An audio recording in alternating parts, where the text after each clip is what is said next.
సరిగ్గా 50 ఏళ్ల క్రితం తెలుగు సినీ చరిత్రలో అంటం కంటే తెలుగు జాతి ఉన్నంత వరకు కొన్ని సినిమాలు తెలుగువారి గుండెలో నిలిచిపోతూ ఉంటాయి. అలాంటి సినిమానే ముత్యాల ముగ్గు.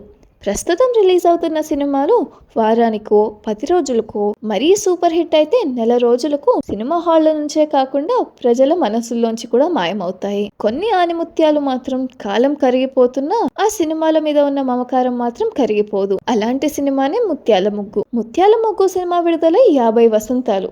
కానీ ఆ సినిమా ఏదో ఈ మధ్య రిలీజ్ అయినట్టు అనిపిస్తుంది. ఏ సినిమాలో అయినా కొన్ని సీన్లు అద్భుతంగా ఉంటాయి. కానీ ముత్యాల ముగ్గు సినిమాలో మాత్రం ప్రతి సీను, ప్రతి ఫ్రేము ఓ కళాఖండం. మన లోగిలలో వేసే ముగ్గు 1-2 రోజులకు చెరిగిపోతాయేమో, కానీ బాపు రమణలు తెలుగువారి మనసుల్లో వేసిన ఈ ముత్యాల ముగ్గు 50 ఏళ్లు కాదు, మరో 50 ఏళ్లు గడిచినా చెరిగిపోదు. ఈ సినిమా ఇంతలా ప్రజల మనసుల్లో నిలిచిపోవడానికి కారణాలు తెలుసుకోవాలంటే 1-2 కాదు, ఎన్నో కారణాలు. ముఖ్యంగా హ్యూమన్ ఎమోషన్స్, భార్యాభర్తల సంబంధం, తల్లి పిల్లల సంబంధం, కుటుంబ సభ్యుల మధ్య అనుబంధం, ఇవి కాలానుగుణంగా కొద్దో గొప్ప మార్పులు చేర్పులకు లోను కావచ్చు, కానీ పూర్తిగా మారవు. అలాంటి మానవ సంబంధాలను అత్యంత రమ్యంగా, అత్యంత హృదయంగా చిత్రీకరించాడు దర్శకుడు బాపు. ముఖ్యంగా భార్యాభర్తల అనుబంధాలు. తప్పనిసరి పరిస్థితుల్లో భార్యను ఇంటి నుంచి పంపించేసిన భర్త పడే మానసిక క్షోభ, ఏ తప్పు చేయకపోయినా కూడా శిక్ష అనుభవించాల్సి వచ్చిన భార్యాభర్తల మధ్య చెలగాటంలో బలైపోయిన పిల్లలే చొరవ తీసుకొని కుటుంబాన్ని కలిపిన తీరు, ఇలా ఒకటేంటి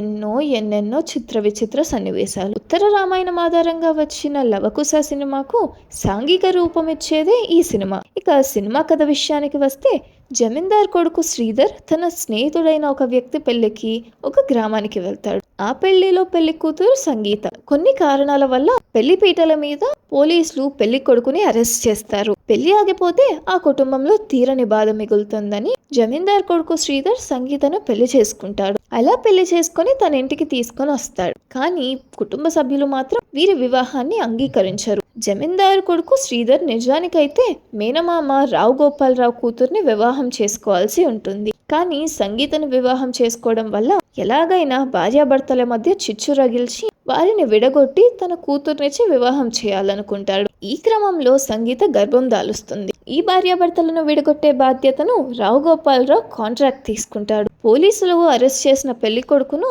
సంగీతకు తెలియకుండా శ్రీధర్ వచ్చే సమయానికి సంగీత బెడ్రూమ్లో ఉండే ఏర్పాటు చేస్తారు. ఈ విషయాన్ని గ్రహించిన శ్రీధర్ తన భార్యను అనుమానిస్తాడు. అప్పటికే గర్భిణి అయిన తన భార్యను పంపించేస్తాడు. అక్కడ దేవాలయంలో ఉండే పూజారి సంగీతను చేరదీసి సంగీతకు పుట్టిన బాబు పాప బాగోగలు చూస్తూ ఉంటాడు. సంగీత దేవాలయాన్ని పరిశుభ్రం చేస్తూ ఉండేది. తమ తల్లికి జరిగిన అన్యాయాన్ని గ్రహించిన సంగీత పిల్లలు తల్లిదండ్రులను తిరిగి కలుపుతారు. ముల్లపూడి వెంకటరమణ కథకు బాపు దర్శకత్వంలో నిషా మోరియా ఫోటోగ్రఫీ ప్రతి ఫ్రేమును అద్భుతంగా ప్రేక్షకులకు చూపించింది. ఈ సినిమాకు సంగీతం కెవి మహదేవన్ అందించారు. ముత్యమంతా పసుపు ముఖ్యమంతో ఛాయ అనే పాట, నిదురించే తోటలోకి పాట ఒకటి వచ్చింది అని గుంటూరు శేషేంద్ర శర్మ రాసిన ఈ పాట తెలుగు లోగిళ్లలో ఎప్పటికైనా మారుమోగుతూనే ఉంటుంది. ఈ సినిమాకు హైలైట్ రావు గోపాలరావు గారి నటన. ముఖంపై ఏ విధమైన ఫీలింగ్ లేకుండా తన డైలాగ్ ద్వారానే సీనును రక్తి కట్టించారు. రావు గోపాలరావు ప్రతి డైలాగ్ ఓ ఆనిముత్యమే. మనిషి అన్నాక కూసింత కళాపోషణ ఉండాలి అనే డైలాగ్ వినే ఉంటారు. ఆ డైలాగ్ ఈ సినిమాలో.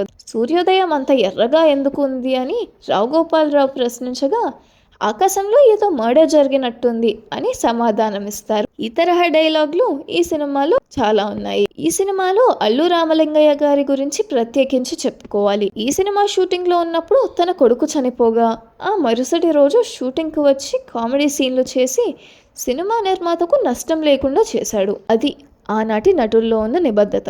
50 ఏళ్లైనా ముత్యాల ముగ్గు తెలుగు ప్రేక్షక మనసుల్లోంచి ఎప్పటికీ చెరిగిపోదు. ఎందుకంటే ఈ సినిమాలో ఆంజనేయ భక్తి, సంబంధాలు, భార్యాభర్తల ఎడబాటు, తల్లిదండ్రులను కలపాలని పిల్లల తాపత్రయం, ఈ ఎమోషన్స్కు కాలపరిమితి లేదు కాబట్టి.